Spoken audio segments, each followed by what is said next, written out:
యెహోవాను ఆశ్రయించు వారికి ఏ మేలు కొదువయుండదు. కీర్తనలు 34వ అధ్యాయము 10వ వచనము. దేవుణ్ణి ఆశ్రయించు వారికి ఏ మేలు కూడా కొదువయుండదు.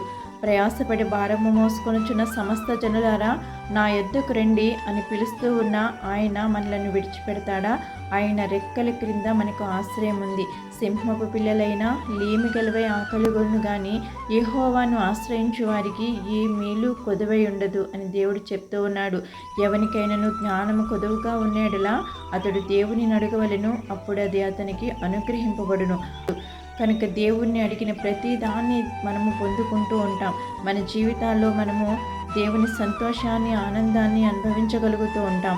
ఆయన యందు భయభక్తులు ఉంచువారికి ఏ మేలు కూడా కొదువై ఉండదని దేవుని వాక్యం తెలియజేస్తూ ఉంది. హన్నా సంతానము కొరకు దేవుణ్ణి ఆశ్రయించి ప్రార్థించినప్పుడు సంతానాన్ని పొందుకుంది. ఎస్తేరు తన జనాంగము కోసము దేవుడిని ఆశ్రయించి ఉపవాసంతో ప్రార్థించినప్పుడు తన జనాంగానంతా కాపాడుకుంది.